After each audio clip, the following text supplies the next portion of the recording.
The Dave Hooker Show. A presentation of Off the Hook Sports. Objective insight, expertise, top guests. Available on YouTube, Apple, Spotify, and the Off the Hook Sports app. Download now for free. Also available on offthehooksports.com. I compute and obey. Now to Dave Hooker. Ready. A lot to get to with Caleb Calhoun. I'm Dave Hooker. We'll discuss Deion Sanders for a moment. Also, is Nick Saban taking over for his coordinators, which is nothing new. And, of course, Tennessee, UTSA, the University of Texas San Antonio, the Battle of the River, the Battle of the River Walk, as it's River versus River Walk this upcoming Saturday at Neyland Stadium. Jimmy Hyams will join us as he does each and every Wednesday. We love that. We'll talk about Joe Milton if you haven't seen on offthehooksports.com.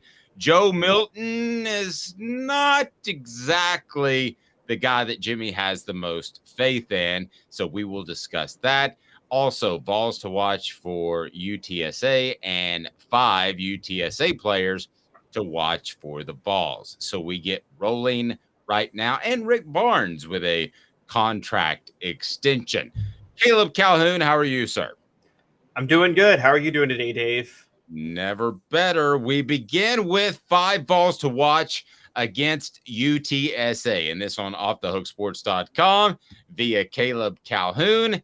And let's count them down. So number 5 will be, and then I'm going to add in whether or not I think they bounce back and have a fantastic game after I'm looking through. Yeah, most of these guys didn't have a great game against Florida.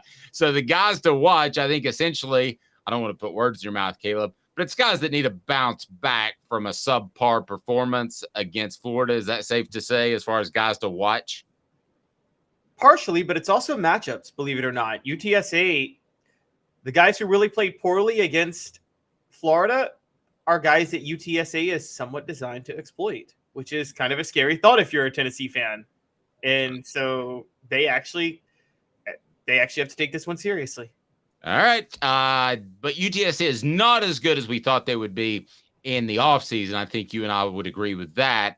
They're 1-2 and just lost Army by, I believe, double digits. So I thought they would come in here as a very formidable opponent. I don't think that's the case, but goodness knows that Tennessee's not playing at its best. So if I think this player bounces back, you'll get a Hank Kingsley. Hey now. If I think that he won't, then you'll get a Tracy Morgan. That's crazy. All right, number 5. Who is it, Caleb Calhoun? It is Andres Carrick. Hey now. I think you will, because Andre Carrick should now be accustomed to playing more with Cooper Mays out and him going into that left guard position as Ollie Lane was forced to move from left guard to center. I think Carrick will play better than he did against Florida when there were all kinds of issues and not being able to move the line of scrimmage. But that was Florida. This is UTSA. So I think he fares well against the Roadrunners. And they're at home, which helps. I think I was between him and Ollie Lane, but you're more tied into this than I am, Dave. I don't know if Cooper Mays is going to go this week or not. But I will say that Texas San Antonio, they give up less than 3 yards a carry on the ground. They got a top 25 rush defense. So the interior of the offensive line is going to be tested again because Carrick and Lane played awful last weekend. It's between those two, and I don't know how much Lane's going to play. That's why I went for Carrick at number 5. I mean, I understand the yards allowed, but you're talking about Houston Army and who was their middle opponent. Suddenly it escapes me. I don't who. Well, they haven't played. Here, we'll go ahead and you can go ahead and pull that up while I get to the next one. So number 4 would be Texas State. Sorry. Texas State, yeah. So I don't think that this is a football team that has proven itself by any stretch of the imagination, but better, certainly better than we thought. Number 4 is Kamal Hadden. I have tried my absolute best to be supportive of Kamal Hadden and his endeavor in college football, but That's crazy. I'm just I'm off the bandwagon. I mean, Danico Slaughter is a better player, should be back. I just don't see that Kamal Hadden is a number 1 cornerback, even though he has to be a number 1 cornerback if it's not Slaughter. Last week wasn't really his fault, though. I mean, I know, look, everybody's mad about that non-tackle that was made. That was some of the worst tackling Tennessee gave up on that touchdown run. Kamal Hadden wasn't alone in not tackling on that play. But I got to say that I thought the secondary was largely fine last week. Again, it was the rush and lack of staying in their lanes on the edges that really cost Tennessee in the first half defensively. I don't know if he'll bounce back, but I think he's going to be matched up with Joshua Cephas, who is UTSA's top receiver, who is a deep threat. I don't know if Danico Slaughter, I don't know why he missed last week, but it just seems more likely that Kamal Hadden's going to be responsible for that this week, which is why I put him on here. Joshua Cephas, no relationship to Hank Williams Jr., Bo Cephas. Number 3, Joe Milton III, Tennessee's quarterback.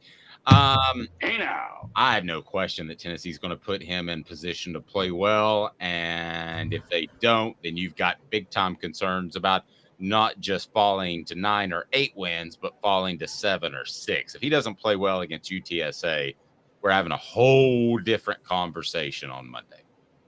Yeah, I mean, was there any doubt that Joe Milton was going to be on this list? Obviously, he's going to be crucial in this game.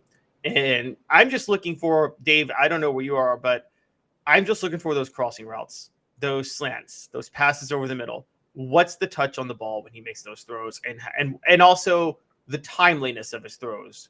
Those are the 2 big things for me right now. The command of the offense, that's going to return. He's not playing in the Swamp. He's playing at Neyland Stadium. It's going to be a lot friendlier crowd. He's not going to have the same issues that you had in Florida. It's going to be the timing and the accuracy. Is there anything else? The timing of the throws and the accuracy over the middle. Is there anything else we're really missing with him? No, you're hoping for Clemson. I mean, you're hoping for that performance. And when he got the ball out, as soon as his back foot hit and it was on the mark, and part of his accuracy issues are slow reads. So that's part of the issue. So he needs to get the ball out quick. Number 3 is number 2 is. Wow, Dave can't count. Oh, sorry, you came to me. Sorry, I was just saying Dave can't count. But okay, number 2 is John Campbell Jr.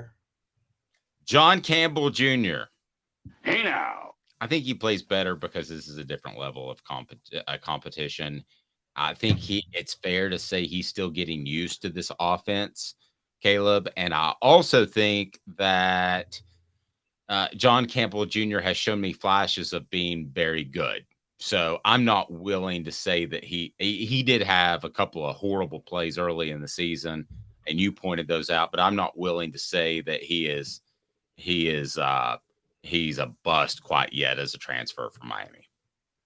Well, in one way he'll be tested, but in another way it's made for him to show up this weekend. The test is that UT San Antonio, I talked about their top 25 rush defense. They are also 20th in percentage of pass plays that ended a sack nationally. So they're actually really good at rushing the passer. However, their star in that regard, Trey Moore, who has 4 sacks on the year, is out for an undisclosed amount of time. He was a linebacker. So now you don't know what you're going to get. But I still think John Campbell's going to be tested. And look, the tackles are a crucial part of the run game too. So I think John Campbell bounces back too, but either way, he's got to show up. All right. Number 1 is Elijah Herring. And I'm going to go ahead and tell you right now. Hey now. He will play really well for one of 2 reasons. One, you'll see UTSA try to attack Tennessee horizontally. Now, he's seen that against a better opponent in Florida, so he'll be more adept at that. Not crazy about his physical ability to get sideline to sideline like some of the other players that Tennessee had, such as Keenan Pili, who's hurt, or maybe an Arian Carter, who they think is going to be an outside linebacker, and that's fine. I understand that. But Herring has seen it before, and if they just go straight up more of a typical offense, not constantly attacking the flats and the outside, I think that plays to his game as well. So out of this, you've got him number 1 of players with things to prove. I think he is the most likely to play really well on this group. Wow, you think he's more likely than John Campbell to play well? Yes. Out of this group, I think he's the most to play better than last week. Maybe that's a better way of phrasing it. Okay, no, that I could get with that. I think he's going to play well. I do. I'm with you. I think he's going to play much better this week, and he looked pretty good against Austin Peay, if you remember. And so and also UTSA has some injury issues at quarterback right now and on offense in general that favor Herring because the mobility is not going to be there. So we're going to come out of this game thinking, oh, Herring could be good. But you're right. I think the big thing is the more experience he has now dealing with the horizontal attack that is probably going to be used a lot more on Tennessee down the road, given the way Tim Banks attacks the quarterback. Yeah, and let's talk about Tim Banks for a second. Tim Banks, I thought, got caught a little bit off guard by the way Florida attacked Tennessee horizontally. But does he deserve a little bit of credit for the adjustments at halftime and what his defense did in the second half when the offense was just kind of sputtering along? I mean, it's hard for me to say credit because I don't think he was the problem much in the first half. I mean, I said from the start, the reason Florida was able to do that is because the offense couldn't build the lead that they should be able to build. I mean, how many times have we talked about this, Dave? Tim Banks has built a defense that plays off the offense. It reminds me, for those who don't remember in the NFL, the mid-2000s, the Colts, yes, they didn't have a good defense. It was never a top 10 defense. But what did they do really well? They rushed the passer. Remember Dwight Freeney and Robert Mathis? They just unleashed them and played a cover two. The whole idea was Peyton Manning will get us a lead. Teams will try to come back and will unleash Dwight Freeney and Robert Mathis and play a soft cover two, and they won't be able to come back. That's Tim Banks. It's not the same scheme, don't get me wrong, but Tim Banks' defense is more vertical stunts, blitzes, things like that, when you know teams are going to try to get the big play to come back and get into the game. Florida didn't have to do that at all in the first half. I think what really happened in the second half was Tennessee just ran the ball a lot better, quite honestly. And that wasn't really the line. I think Jalen Wright just ran harder because he didn't have a lot of help. So that was very different. fair. Bender of Strings says something that I'm going to disagree with here, Bender, and I appreciate the comment. I don't think that at any point Florida took their foot off the gas.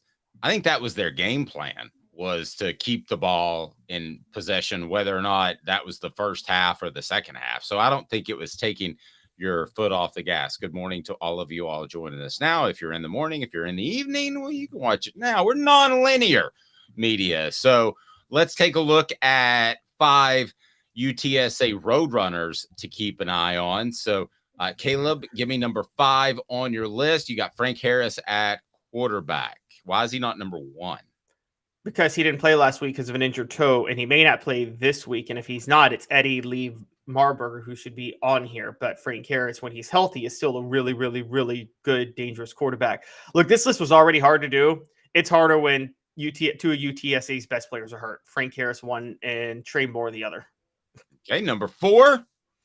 Number 4 is Kavorian Barnes. He's their running back. He's not averaging 5 yards a carry, but he has 51 carries, 245 yards. And similar to Heupel, Jeff Traylor, the UTSA coach, is going to use him a lot as a workhorse before he can try to churn the deep ball. All right, number 3. By default, because of the fact that Trey Moore is hurt, I've got Danye Taylor at number 3. He's a linebacker safety hybrid. Got 3 tackles for a loss this year, but also watch out, not him, a former Tennessee player, a teammate of Bryson Easton's at Whitehaven, Martavius French, is now at UTSA, who is also playing linebacker. So keep an eye on him. That's if Danye Harris doesn't work out, or Danye Taylor, excuse me. Number 2. Brandon Brown. I talked about UTSA's top 20 rush defense and then being in the top 25 in sacks. Brandon Brown plays nose tackle for them. He doesn't get a lot of stats, but he is the anchor that makes that go. So watch out for Brandon Brown, particularly when, as we've talked about, the interior offensive line for Tennessee last weekend was historically transcendently awful.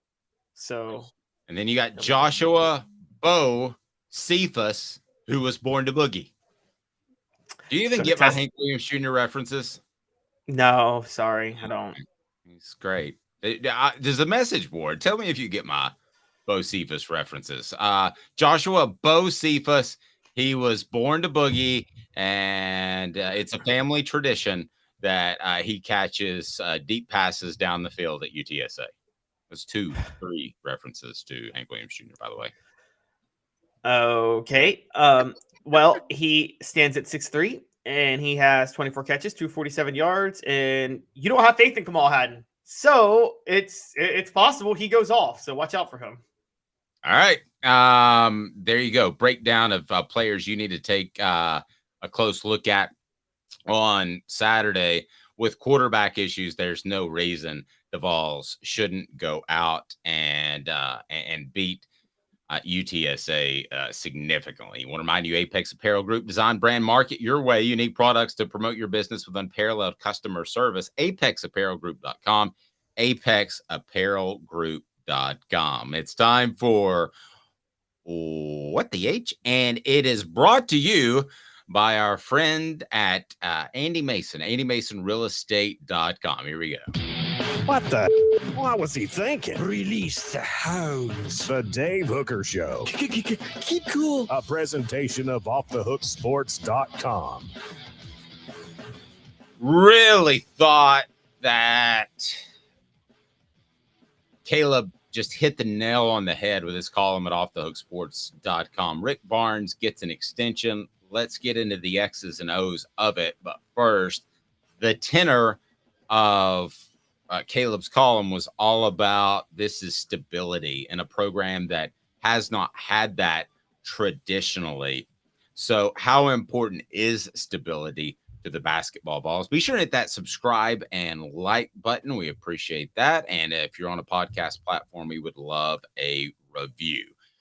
So stability, how important is it for Tennessee basketball? And let me give you an example. When I went to school in the 90s, there were times either because the basketball was so boring under Kevin O'Neal or it was Wade Houston before that, that you didn't know, even being a student on campus, if Tennessee was playing basketball. I mean, it was that bad, Caleb. And you're a little younger, so you caught a much better run. At times, a group that couldn't complete things, but at least you knew when the games were on. But let's talk about Barnes' contract extension, because this basketball program, more than anything, especially now that they've taken Thompson Bowling Arena and called it the quick checkout line brought to you by Food City, they've got to have a good basketball program. I don't know that they have to have a great basketball program, but they have to have a good basketball program, and Rick Barnes will bring you that. Yes. What is I don't know what the phrase is, but, don't make perfect the enemy of good, or good, don't make good the enemy of perfect, or something like that. Because Rick Barnes, let me get this out of the way. He's the most overpaid coach in college basketball. There's not a close second. Rick Barnes is the 4th highest paid coach in college basketball right now, making about $5.88 million a year. His contract is extended through 2027, 2028. The coach is making more than him: John Calipari, Bill Self, Tom Izzo. We're talking multiple Final Fours, multiple national championships. Five, if my count's correct, of national championships with those 3 guys, right? 4. Four. But okay. Close still, and countless Final Fours. Rick Barnes has 1 Final Four, and it was 20 years ago. The reason you do this move from Rick Barnes is because you know what you can. If you're Tennessee, you know what can happen. So let's just go back through history real quick. For those who don't know, Rick Barnes is already the longest tenured coach at Tennessee since Don DeVoe. And Don DeVoe, you probably know more than I do, Dave, but as far as I'm aware, he was, I guess, it wasn't really forced out, but he kind of left under pressure to a certain degree, where it just didn't seem like the fan base wanted him around anymore in 1989. Oh, yeah, he was definitely forced out. He was somewhat of a poor man's Rick Barnes. Okay, so Rick Barnes gets you to the NCAA tournament each and every year, right? Pretty much. Mm-hmm. Yeah. Okay. Don DeVoe is the guy that got you in the talk of being in the NCAA tournament each and every year, except for some really down years. So, no, Don DeVoe it was clearly time to move on. Don DeVoe was the longest tenured coach because Tennessee didn't give one iota about basketball. They looked at football, as it still is, and it's 80 to 90% of the revenue. And at the time, you had Doug Dickey was your athletic director, a former football coach. So he was focused on that. So they could have gotten just about anybody to average 18 to 20 wins, and he would have hung out a long, long time. What you're seeing now is a guy that averages getting into the NCAA tournament, and that's good enough to stay around for a long time. Is that good for Tennessee fans? Should that suffice? Should you be okay with that? Let's go through history real quick. Since Don DeVoe, between Don DeVoe and Rick Barnes, no coach lasted more than 6 years at Tennessee. 2 were fired for NCAA violations.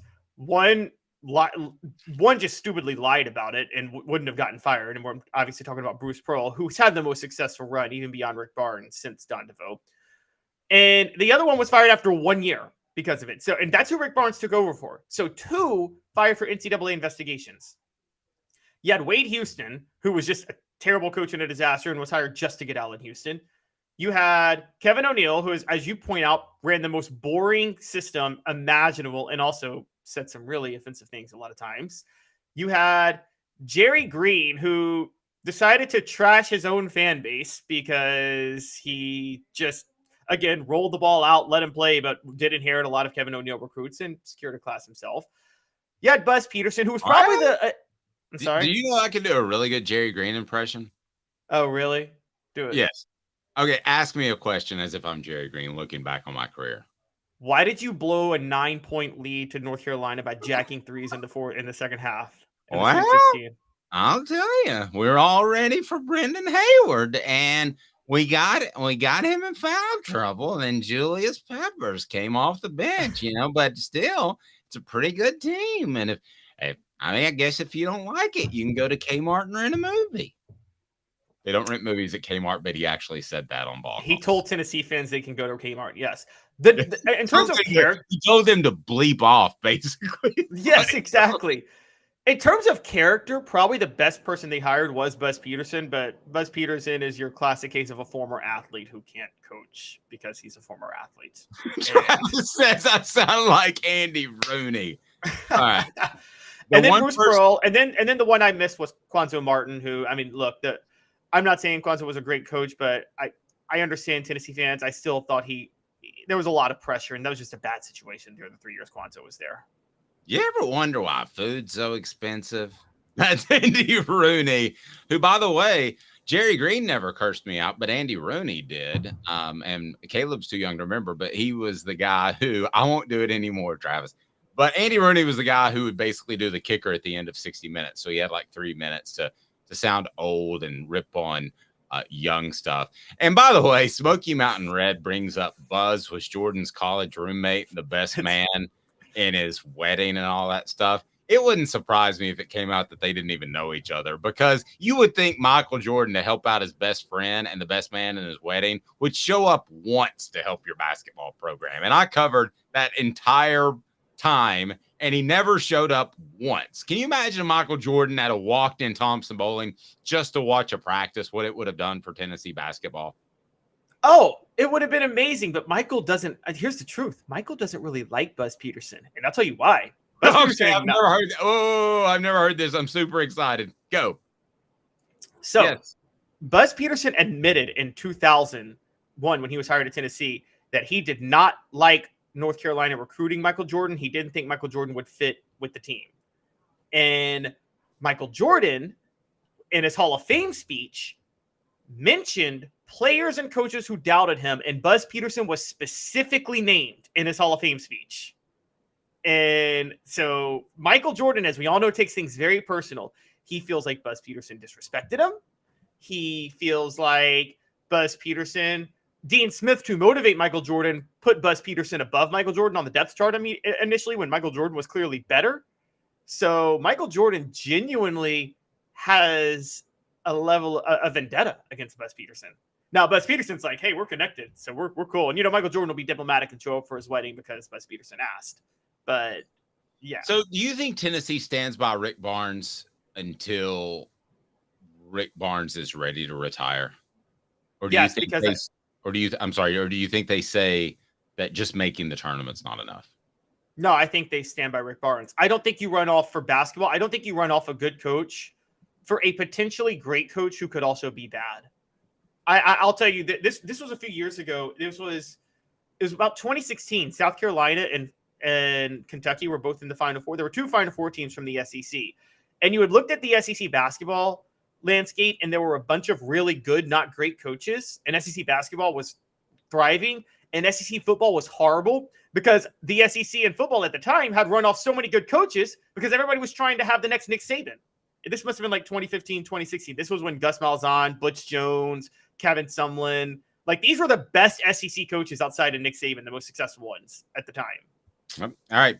Why Jimmy Hyams does not believe that Joe Milton can take the Vols to the promised land. And he wrote that column on Off the Hook Sports on Monday. We'll visit with him next. Hall of Famer, longtime sports journalist Jimmy Hyams up next. Why he likes Joe Milton, but doesn't think that Joe Milton's the man. Stay tuned. Caleb Calhoun, Dave Hooker, Off the Hook Sports.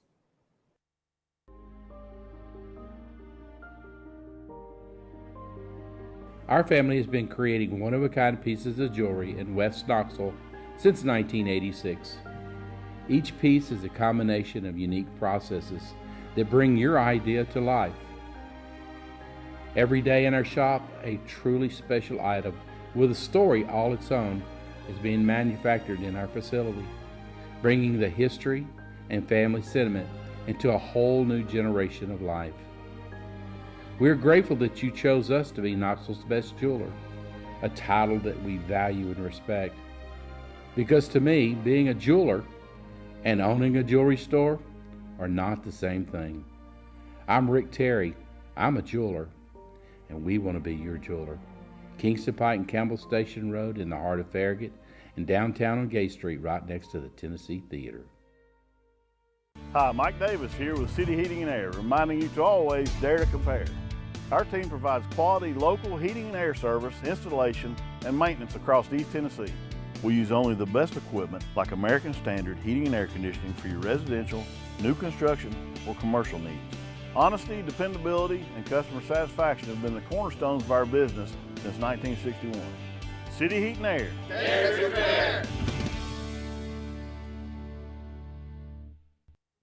These mountains hold and defend a spirit far better than moonshine. A drink that holds flavor that becomes necessity. A hard cider made and relished by folk who are as hearty as they are legend. A refreshment that can only be found in one place. With a taste that makes you say, give me 3 bottles of the good stuff. Tennessee Cider Company, where necessity can be found. Objective coverage. Hey, that's new. If we get caught, we're going to jail. The Dave Hooker Show, a presentation of Off the Hook Sports. YouTube, Apple, Spotify, and the free Off the Hook Sports app. I'm going to need to see some identification. Back to Dave Hooker. Welcome back. Welcome back with Caleb Calhoun. I'm Dave Hooker. As coming up on the program, sorry, had a little board issues. Coming up on the program, we will discuss a little bit of Nick Saban. Is he taking over? And I'm going to ask the question, we asked this before as far as a national championship question. Will he ever win a national championship again in Alabama? I think the question is worth asking, especially with some reports that he's kind of running things on both sides of the ball, which I think shows a lack of confidence in his coordinators. Is he ever going to win an SEC title? I mean, how about that question, especially with Texas and Oklahoma coming into the SEC, more so the Longhorns, of course. And the biggest concern for the Vols, not named Joe Milton. We'll get to that with Jimmy Hyams as well. And then you're going to see here in a little bit that Caleb and I vehemently disagree on something, and that's Deion Sanders. So portions of the program brought to you by our friends Campbell, Cunningham, Taylor, and Hahn. Look at me, no contacts. That's absolutely right. And no glasses as well. Enjoy life better when you see better. Local vision service for LASIK, cataract surgery, and regular eye examination. Go to ccteyes.com. That's ccteyes.com. Or you can check it out right below. Travis says Rick Barnes retires this year. Are we sure we weren't talking about Nick Saban? Oh, were you talking about Nick Saban? Okay. Well, Okay, who's most likely to retire after this year, Nick Saban or Rick Barnes? Oh, honestly, I think Nick Saban's going to be coach until he's 85 or 90. I think he's going to be. I think he's going to go out onto the field on a wheelchair and coach. I'm going to be honest with you. So Rick Barnes, but I think honestly, I think Rick Barnes will too. Look at Rick Barnes, Dave. Do you see any? There's age, and then there's age. There's like age, but then there's people that are 80 that you could see 20 years left in them, and then there's people that are 60 and you think they're on their last leg. I think Rick Barnes is the latter. I really see Rick Barnes could probably coach until his late 80s. He looks like he's in great shape. No, and a lot of those basketball coaches are able to do that. Same for Nick Saban. A couple of things that I wanted to throw out there as we wait Jimmy Hyams' connection. There are a couple of throws, and help me clarify on this comment. Orange Blood says that dime he threw to Thornton in the second half was beautiful. Need more of that, Joe. I want to make sure that we're talking about the same play. Are we talking about the deep slant over the middle close to the goal line? Is that what you're referring to, Orange Blood? No, I actually know what he's referring to. There was the play. It was right after that where Thornton wanted the pass interference and it was incomplete. And then right after that, it was a beautiful third down throw over the middle that Thornton caught that got Tennessee down into the red zone.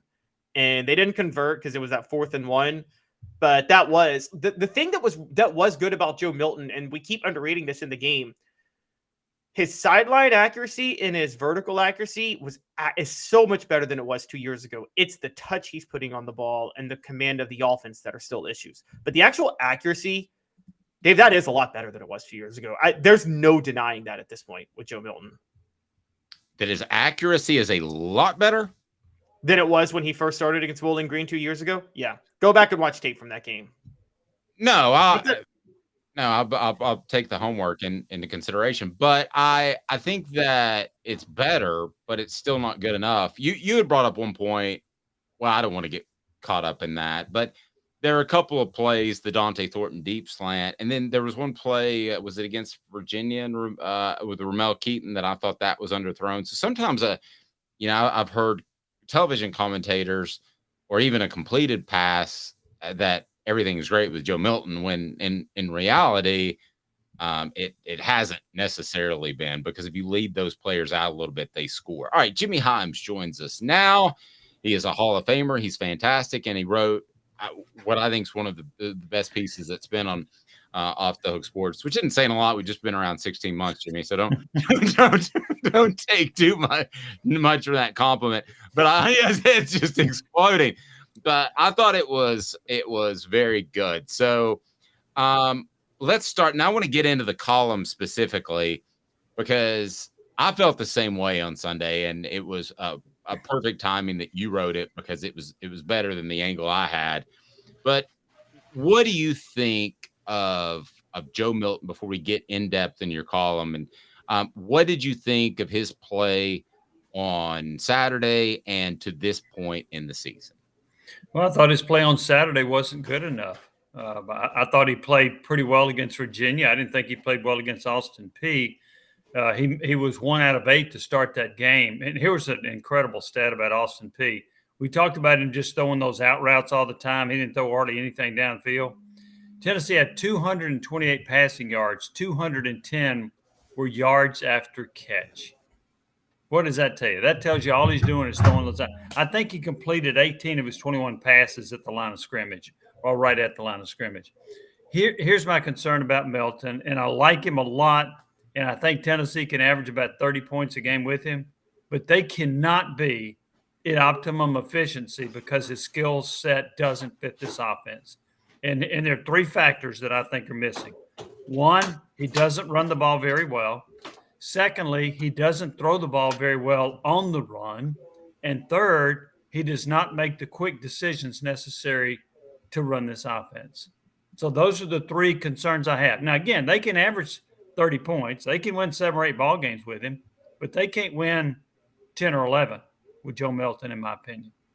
Jimmy, to further bolster your point, I was told by somebody within the program that the game against Clemson, it was actually surprising how accurate he was on those slants and dig routes that we talked about that I thought he could make hay on after watching that game. But I was told right before the season, that was the surprising thing. They didn't think that he would actually go out and perform like that. So if he can't hit on those balls and Tennessee can't run the ball without Cooper Mays, defenses are going to play back. And I think we saw that against Florida. So what's the answer? Well, actually, I think some defenses, you said they may play back. Mm-hmm. I think some defenses may press the wide receivers to take away those quick outs. That could be the next evolution. Great point. Bubble screens. And so, and here's the other part of that. How many times under Hendon Hooker did you see them have to call a timeout to avoid delay of the game? I don't remember that. But with Joe Milton, you had to do it twice on the first series of the third quarter. There's some communication problems there. How much of that is not having Cooper Mays at center? I don't know. That's hard to gauge. But I also think it's a concern about Milton being able to process things quickly. And I thought, this is just an observation, nobody told me this, I thought watching that game with the play calling, they didn't look like they trusted Joe Milton. Completely agree. Yeah, we got to do this, got to do that. But we can't throw the whole book at Florida because we don't trust Joe Milton to do the right thing.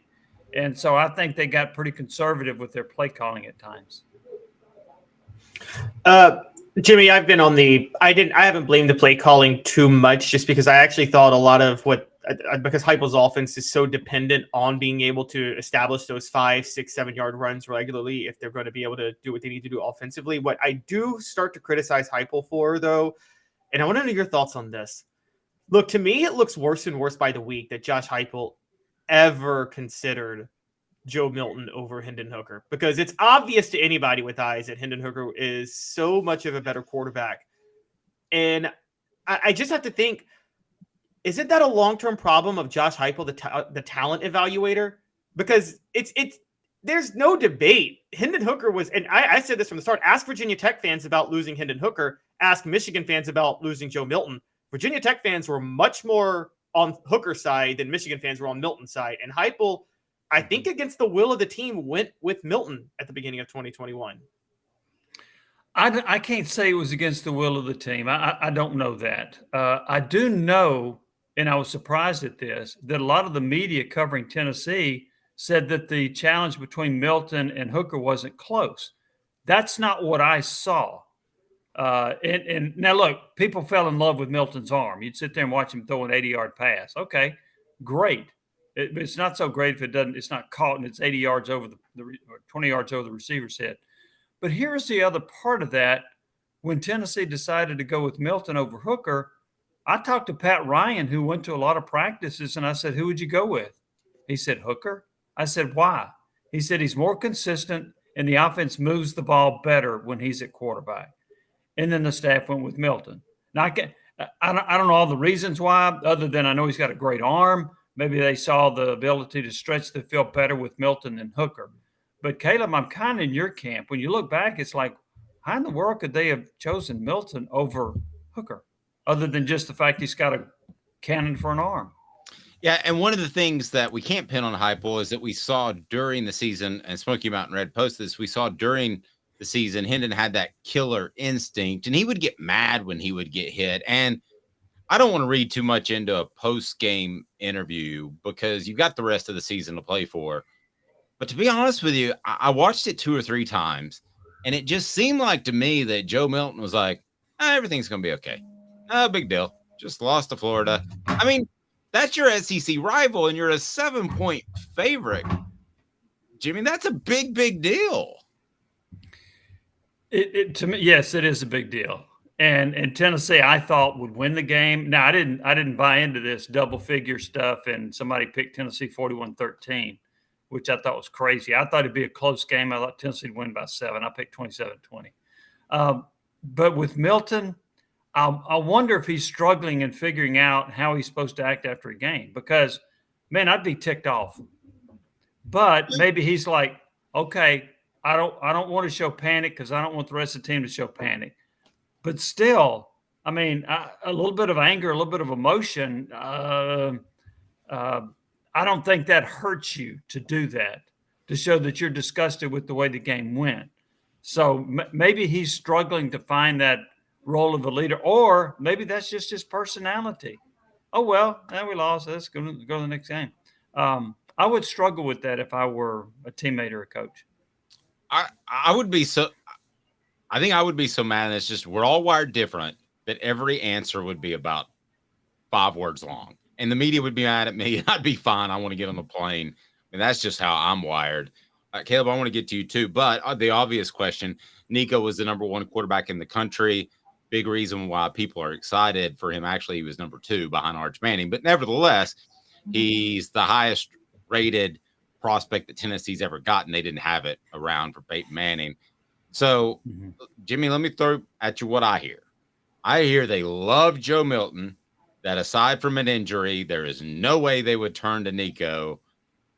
But obviously there has to be some sort of threshold. Do you think Nico is even in the cards at this point?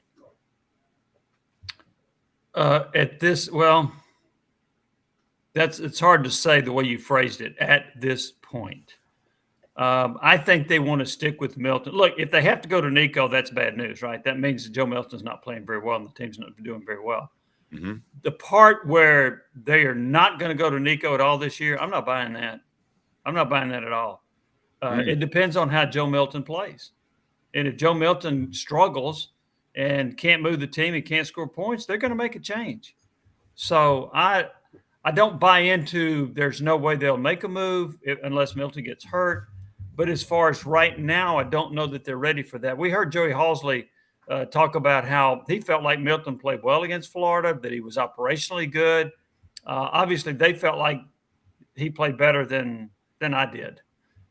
So I think if Milton struggles in the next couple of games, they're going to go to Nico Iamaleava, and they may go to him by game 6 or 7 if Milton struggles a lot and Tennessee has trouble scoring. If Milton plays against Texas San Antonio like he did against Austin Peay, I mean, that's just not good enough.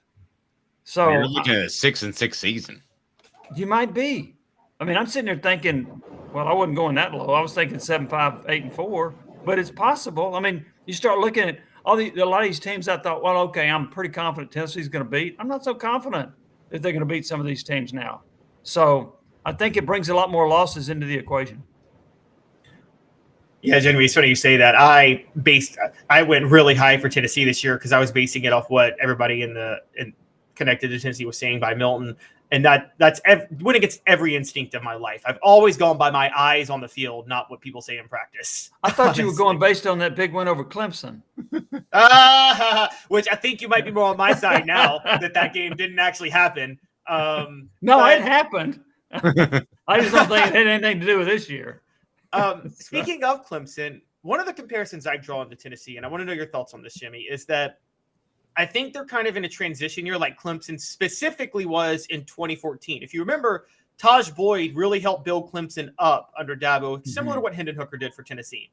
And then Deshaun Watson, whatever you think of him personally, and I don't think highly of him, took Clemson to the next level. And in between that, there was that 2014 transition year where Cole Stout was the quarterback.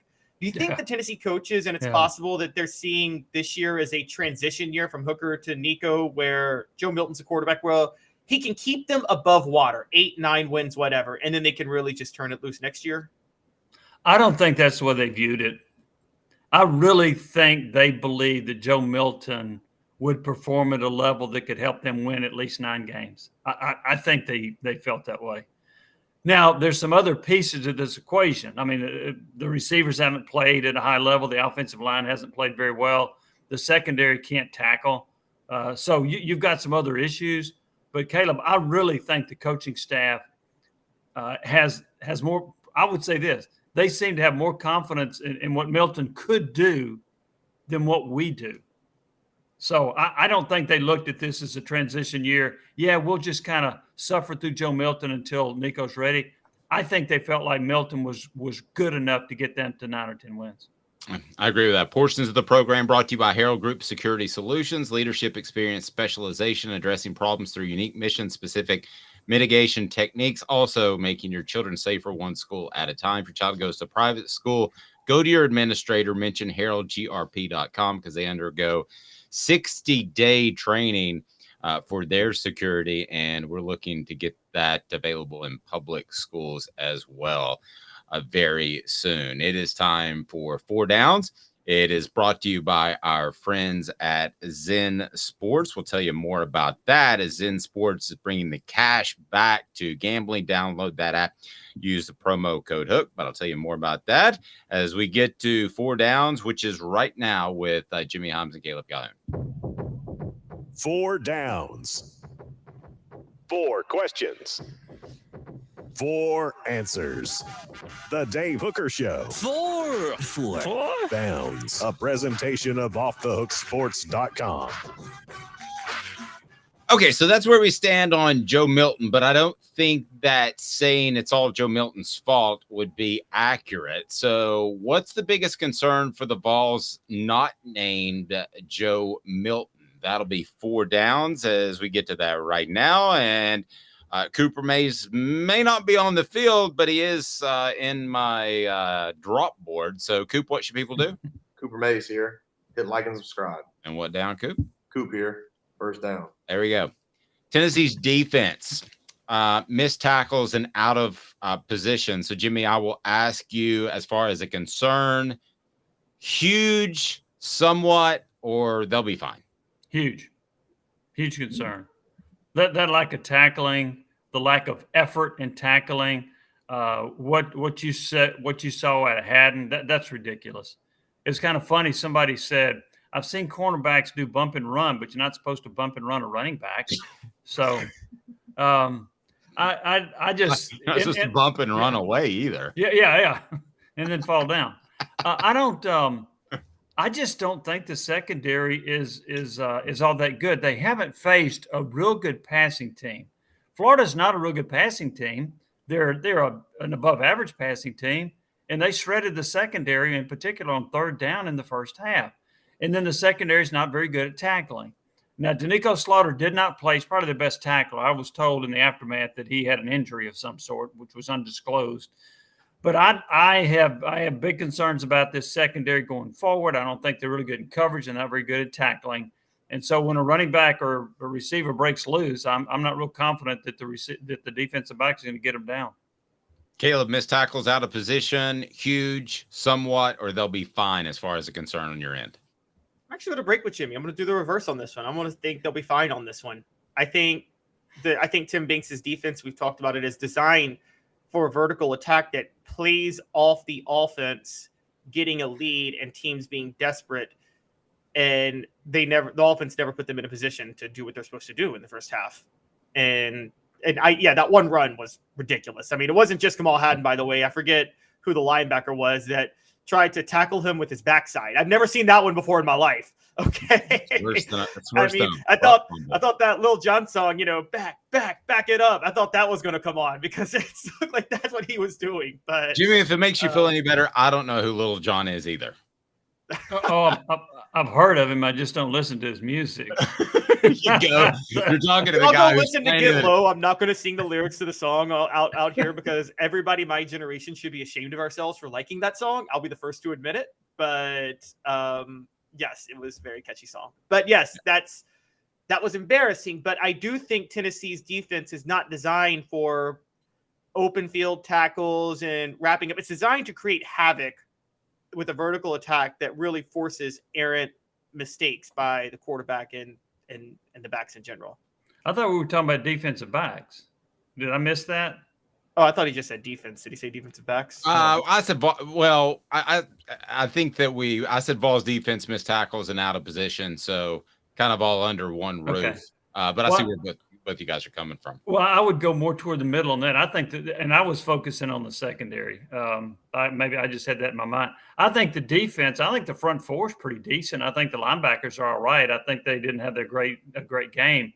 But as far my huge concern is the secondary. Overall on defense, it would be more middle of the road, but the secondary to me is a huge concern.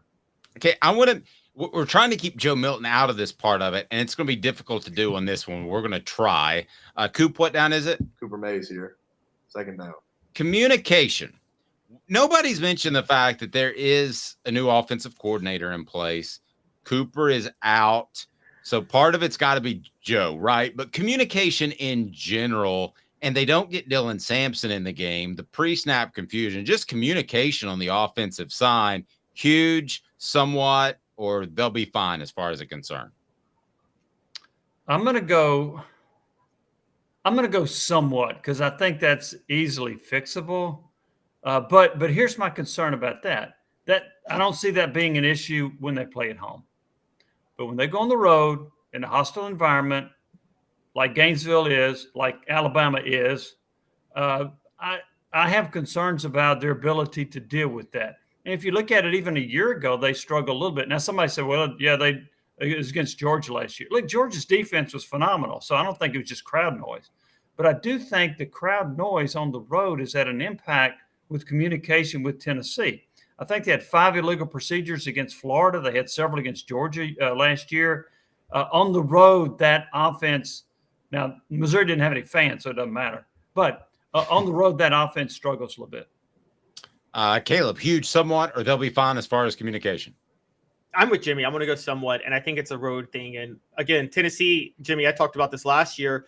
Georgia and South Carolina were really the only hostile environments Tennessee faced last year. And they lost both of those games. And then Florida this year, there's an underlying issue of Tennessee and hostile environments with this offense that Josh Heupel's got to figure out. The only one I think they played well in was Kentucky in 2021. 4 Downs brought to you by Zen Sports, the new sports book in Tennessee, revolutionizing the way you earn sports betting rewards. I would go somewhat as well on that. That means no more deposit bonuses that turn into deposit nightmares on Zen Sports. What you see is what you get, and you get their cash rewards program and a lot of cash. For a welcome bonus, earn an unlimited 5% cash back on your betting volume for your first 15 days when you sign up with promo code HOOKED. That's HOOKED. Unlimited 5% cash back. Keep betting, keep earning with up to 3% cash back on your betting volume every month. And after that, refer friends to earn a percentage of their betting volume as cash rewards too. Zen Sports bringing the cash back to Tennessee. So if you bet big on sports, you want to be betting Zen Sports. Zen Sports betting just got better. Gambling problem? Call 1-800-889-9789. Must be 21 and over and in Tennessee to bet. What down, Coop? Tennessee center Cooper Mays here.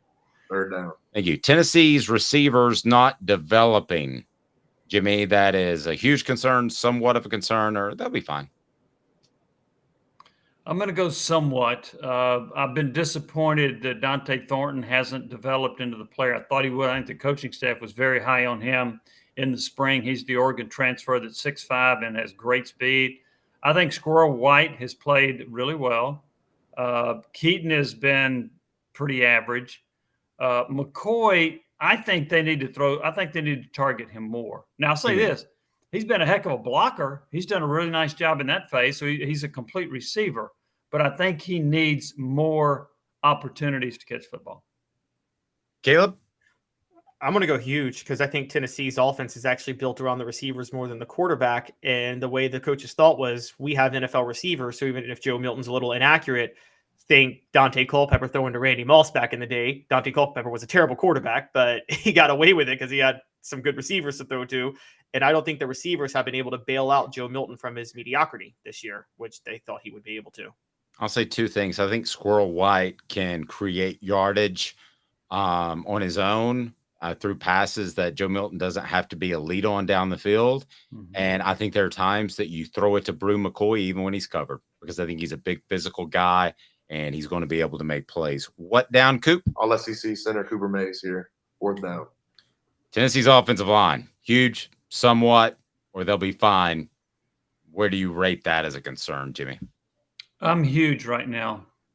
I'm too. Now, okay, first off, I think they lost their 2 best offensive linemen from a year ago. I thought that Darnell Wright, who was the number 10 pick in the draft, and then Jerome Carvin, I thought they were their 2 best. Now, they had some other pretty good linemen, but I thought those are the 2 best. Now you've been without Cooper Mays. Who knows when he's going to come back? The head coach kept saying, he kept hinting that he was going to play against Florida, which I thought was a disservice to Cooper because now the fans have reacted negatively toward Cooper, calling him soft and other things because he didn't play, because they thought he was going to play, because the coach said he was going to play. So anyway, I don't think that the other offensive linemen have played that well. I'm concerned about the right tackle. I'm concerned about one of the guard positions. The left tackle, John Campbell, I think he's pretty good, but he's been pretty good. He was pretty good against Virginia and Austin Peay, which are terrible. I didn't think he was so good against Florida. So I think that's a big concern. Caleb, huge somewhat, or they'll be fine? Somewhat right now, because I think this offensive line will take a big leap forward when Cooper Mays is able to get back at center. I haven't seen too many issues at right tackle, funny enough, with Jeremiah Crawford, but huge long-term, because look, Tennessee still hasn't found enough offensive linemen for 2024, and that's a problem. Jimmy, I'm going to let you out of here. Sorry to keep you so long, but the one thing I did want to ask, this is a complete, just out of left field. Somebody asked me about, I'm not reporting this. I'm not even saying that it's a realistic possibility, but somebody close to the program, not within the program, did ask me, have you heard anything about Cooper Mays undergoing another procedure? I have not heard about him undergoing another procedure. Okay. I mean, I think a lot of us know what it is. I've actually heard so many people say it. I don't know if anybody's been reporting it. I haven't, out of respect for Cooper. And I heard you, I think it was on Football Finals, that you didn't say it. So you're my mentor, so I followed your lead. Yeah, well, my hands are tied when somebody tells me something off the record. But when I hear it from 5 or 6 other people, then, I mean, he had sports hernia surgery. That's what happened. That's why he's out. And hopefully he can come back. So I do think he makes a difference. I think he's a good football player. I think he helps them as far as the communication. I think he helps them as far as making sure everybody's lined up properly. And so I think that the offensive line can take a step forward with him. But the line otherwise has not performed at the level that I thought against. And like, I'm gauging it against Florida. Virginia is so bad and Austin Peay is so bad. I can't really say, oh, look how, Campbell ran this guy up into the stands against Virginia. Okay. What'd you do against Florida? I didn't think the offensive line was good at all against Florida. And that is my primary gauge. Jimmy, but I've not heard about another procedure with Cooper, though, by the way. I haven't either, but now that you say it, I've heard the hernia was actually, and I think you and Josh Ward, your cohort, didn't you suffer hernias while we all worked together? Yes, I had hernia surgery. Yeah, and I couldn't play a game for 4 weeks. I know Jimmy couldn't block it. I blame soul, but I was told it was in 3 different spots. So I've never had a hernia. I don't know what that means. But the next question we're going to ask you, but Jimmy, I'm going to let you out of here. But I do want to just real quick, if you had to say yay or nay, Alabama will win an SEC championship under Nick Saban, yes or no? Because that's what we're going to do in the next segment. But you would say. This year or ever? Ever. I'm going to say he will not win another one. Ooh, that's hot. Reacting. I didn't agree with you. Well, let me explain. How old is he? He's 72. Mm-hmm. Who's his quarterback in the wings that you think is going to be able to win an SEC championship? Who is that guy? He doesn't have him. So I think he's going to retire within a couple of years, and I don't think he'll be better than Kirby Smart. So I don't think he's going to coach till he's 80 years old. Yeah. So I think he's going to coach a couple more years, and I think that's it. And I don't think he'll win a title within the next 2 years. Jimmy, yeah, that's awesome. Jimmy, you're very generous with your time. Have a blessed day, sir. We appreciate it. Thanks, guys. Appreciate it. Y'all have a good day. Jimmy Hyams on a Wednesday. You can't beat that. I'm going to share with you why I think that Nick Saban's SEC championship days are done as well. Caleb's going to call me Mr. Overreactor 90 seconds.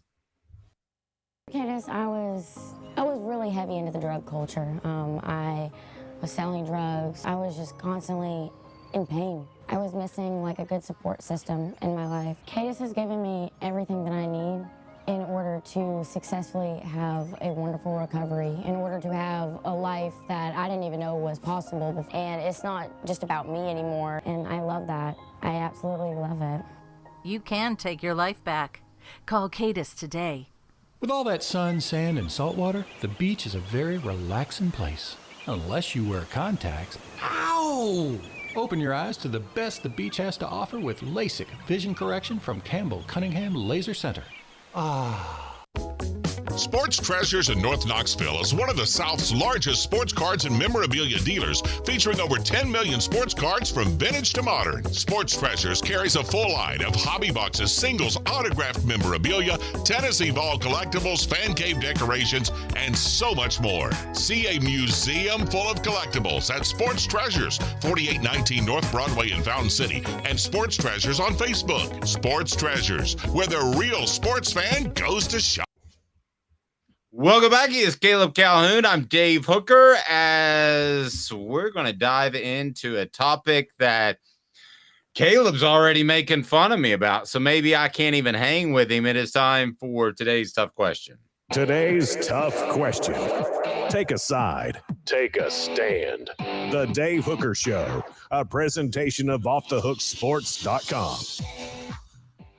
All right.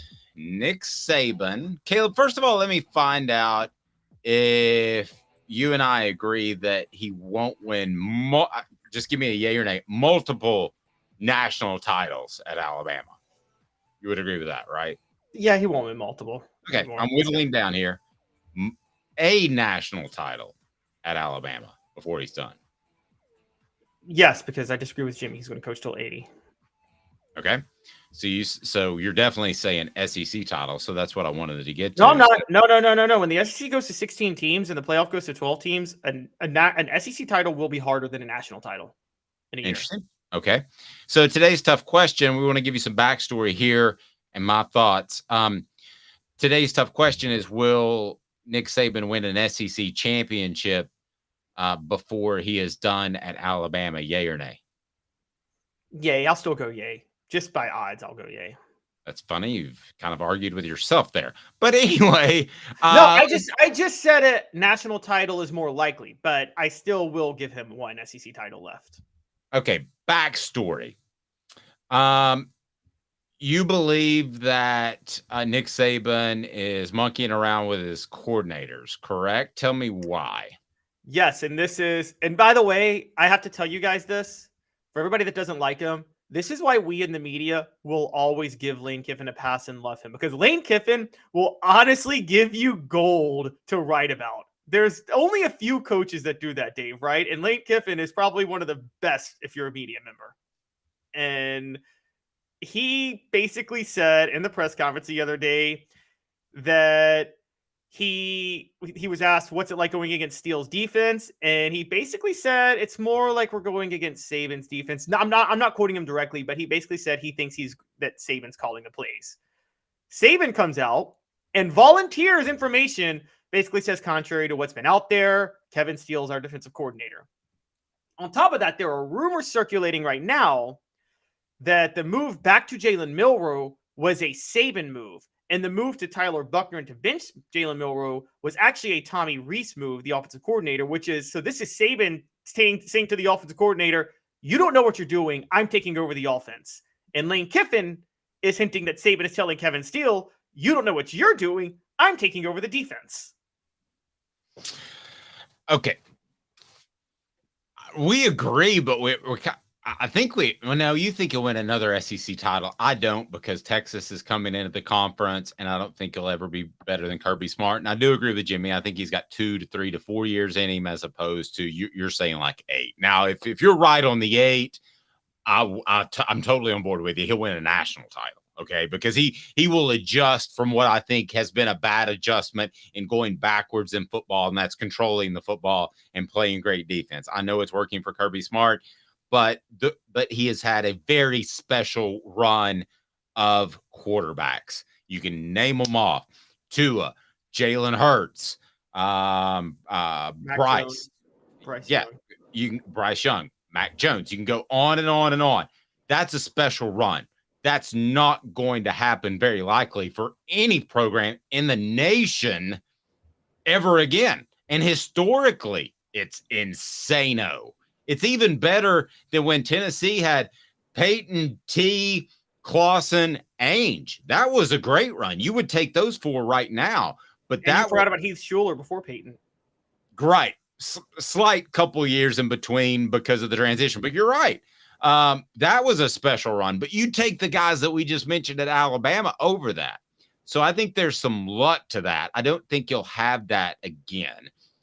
That's point A. Point B, I think he's always monkeyed around. I've talked to a coach that was on his staff, and he said it wasn't unusual to come up and take the offensive game plan. Now, they run the same plays. It's not like he's ripping up the plays and say, no, rip it up on a Thursday night and say, we're going to do this instead.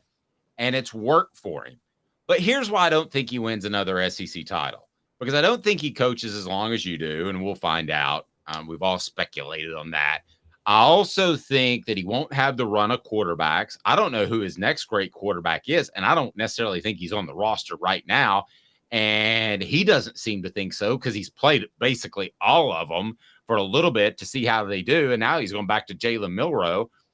So, and the other thing is, I think he's gone backwards in time a little bit, whereas you have to have an offense that's somewhat explosive or the most dominant roster in the nation. There's only one team right now that has the most dominant roster in the nation, and they wear red instead of crimson. It's Georgia. So I don't believe that he will win another SEC title. And I'll add to that with Texas coming into the SEC. So portions of the program, including today's tough question, brought to you by Andy Mason, AndyMasonRealEstate.com. He's my realtor. He should be yours. Best prices and service in the biz. That's Andy Mason, AndyMasonRealEstate.com. Check him out. So, Caleb, digest that for a moment. What I just said, call me crazy if you like. Okay, there's a lot to unpack. Tracy Morgan always does, that's for sure. That's crazy. So, you say Nick Saban went back in time. I agree with you. Now, I'm going to ask you a question real quick. Now, you say he monkeys around a lot. You're more tight end because of your years reporting than I am. Do you think this is more than usual, though, with Tommy Rees at least? Do you think he's decided, Tommy Rees, you suck after 2 games, or you're terrible, I'm taking over, you don't know how to call plays? I think it's more than it was with Lane Kiffin. Or Jimbo. Okay? Or Jimbo, yes. I think other than that, it's pretty much status quo. Okay. On defense, I agree with you. It's always been Nick Saban's defense, right? Nick Saban has always ran the defense. Yes. Yes. And okay, so here's one of the things that's kind of interesting. And this is on a broader take. And stay with me here. Have you seen what Baltimore's doing in the NFL right now? Mm-hmm. They're looking really good. And Lamar Jackson looks like an early MVP candidate. Who's their offensive coordinator?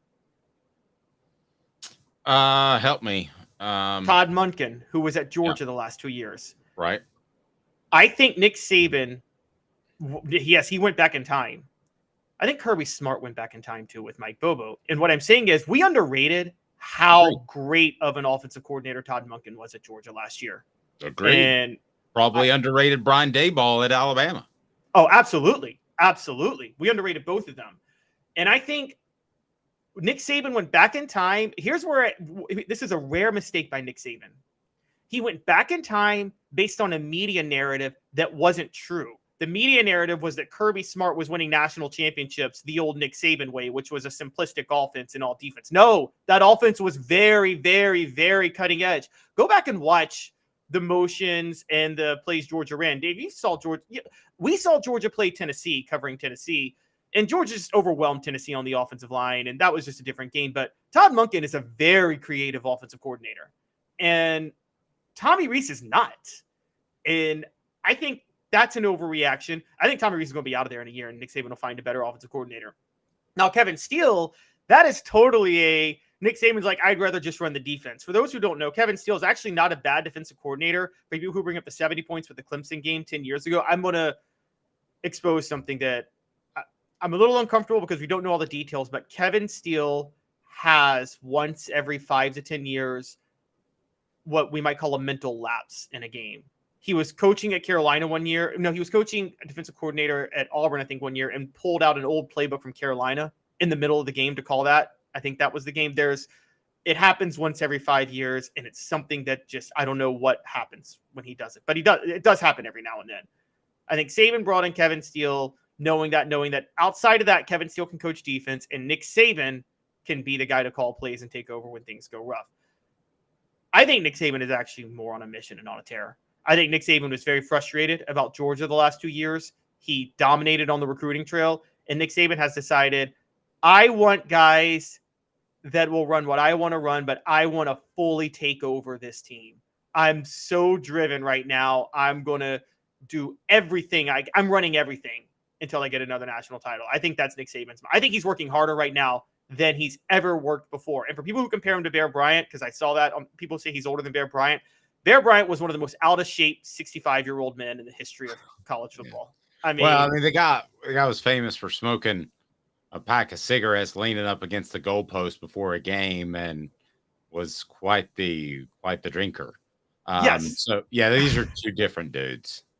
Yes, exactly. Nick Saban is the most driven. He works 20 hours a day. I think I work hard with what I do. Nick Saban doesn't stop working all the time. And everything I've read is he's been, people close to the program talk about he is more driven than ever before. And I think he hired coordinators basically in name only this time. And he wants to run the entire show, do more work he's doing more work than any coach in football right now. All right. Changing gears. Deion Sanders, a smokescreen. You say that he's a smokescreen because he didn't remember a player's name. All right. Yes. So I'm going to let you make your case, and then I'm going to show you why you're wrong. Well, But let's pull this up first. Here is Deion Sanders talking to the media when he forgets one of his players' names. Yes, this is so for context. Hank Zelinskas was starting at center for Colorado because their first and second stringer went down in the game. And Deion was asked about how he played. Here's his response. And we got a field goal. Hey, Coach Carlos Bryant, DSM. Can you talk about Hank Zelinskas? He was the true freshman that got the start today at center. Hank Zelinskas. Oh, I'm sorry. I'm thinking Hank. Yeah, he got the start as a true freshman today at center. Can you talk about him? Sorry, that's all you needed. He didn't know who his center was. He did not know who he was. I have to be honest with you, I have zero problem with that. Because the roster turned over about 50% from last year. And the guys could go by nicknames. And I don't think that Deion Sanders is anywhere close to a traditional coach. I think he's there to raise money. And I want to tie this into a Tennessee thing that you guys might find interesting. When Tennessee hired David Cutcliffe because Randy Sanders didn't work out, I remember Philip Fulmer talking to the media after the press conference, the few that would hang out and continue to get a little more info. And he said, I see this evolving as me being a recruiter and a guy that is able to raise money. And I thought it was a very open moment for Philip to say that. And Caleb, I believe that this was a simple oversight. I don't think you would see it from a Josh Heupel, but I don't think it's an indictment of Deion Sanders that he is not going to have success, because I believe he will. I don't think that he cares as much about his players 1 to 85. I think he cares about the guys that are going to help him win. And I don't know that Hank Zelinskas is part of his long-term plan in Colorado. I'm totally going to push back. Now, I want this out there before I say what I'm about to say. I've not been one of those, Deion is breaking with traditions of college football. I think there's a lot of college football fans upset at Deion because there's new fans who don't know a lot about college football watching the sport now, and they don't like how little those new fans know. Guys, accept it. That's life. I want things I follow to have more fans, and I'm sure you do too, Dave. Okay, and I can just tell you, when I moved to DC and a lot of hockey fans tried to get me to get into hockey, I got into it, and then all they did was lecture me on how much I didn't know, and I got sick of hockey fans doing that. So I'm like, you know what? I'm never watching hockey again. Accept it when you have casual fans who may not know as much about the sport, and Deion's doing a great job bringing those in. This is a big deal because I do think he'll have success this year. Can he have success long-term, though? And here's what I mean by that. Deion is having success because Sean Lewis and Charles Kelly are doing a heck of a job as offensive and defensive coordinators, and then he can just go out on the recruiting trail and sell the program and sell Colorado. Great. Philip Fulmer knew every one of his players. I mean, I remember he knew him, and he knew them personally. I mean, I think the best thing about Philip Fulmer is, for the most part, he really tried to develop a personal connection with every single player on Tennessee if he could, even if he wasn't going to coach them on the day-to-day practices. And with Deion, I'm not talking about scandal here, but I am going to go here. It reminds me a lot of Joe Paterno at Penn State, who did not even coach Penn State the last 10 years, who got credit for a win at against Tennessee, where he sat in the press box with his foot up on the table and just watched the game without even wearing a headset, and he got credit for that win. Joe Paterno, I'm going to question if he ever coached a game in his life. He should have all his wins removed because he didn't actually coach. Okay, he just watched the game as a fan and hired staff to coach. And I have to be honest, I'm seeing that in Deion Sanders. And I don't think that's a good thing. I think that, again, I've always held Joe Paterno before the scandal with disdain because I felt like he was just a mascot at Penn State. And he had as much power as the head as the Queen of England or King of England has right now. Okay, just a head of state without a title, without actual power. And it seems like Deion Sanders is just head coach in title, but not making any executive decisions for Colorado. That's my guess. Well, you're not quite as old as me, so I would say this. I think Joe Paterno was a much better coach than maybe you're giving him credit for. Now, towards the end, you're absolutely right. When he had his leg propped up at the what bowl game was it? Outback Bowl. The Outback Bowl, and that I was at. I mean, it clearly that was not. I mean, that was not him. I mean, I think he was better than that. But ultimately, I think Deion Sanders is going to make this work long term because I think NIL in the state that it is not going to change. Travis says, I love that Deion is a mascot. Makes perfect sense. Maybe. And I don't think he can X's and O's with anybody on Tennessee's staff. I don't think he can X's and O's with most of the SEC coaches. And I mean assistant coaches too. But I think he can recruit. I think it's about players. It's about the Jimmies and Joes, not the X's and O's. And he has gotten Colorado on board to hire assistants and provide NIL money that has changed the game in Colorado and made them relevant. So does he win national championships? I wouldn't be surprised if he does at this point. Now, is he a little goofy and does he rub people, especially in the South, the wrong way? Certainly. Although Southerners watch that game. Did you see the stats and the ratings? Like it was Deion, like Southerners were watching Deion more than they were watching SEC games on Saturday. It was a great stat. I mean, I just don't see how he can fail at this point. Now, the way he can fail is if he starts losing these really good assistant coaches. That's where I was going to go. If they have great success because of the talent he's assembled and Washington State comes calling for one of his coordinators and they want to be a head coach, they might go to Washington State, but then he goes out and he tries to replace him with another one. Here's the other thing to remember.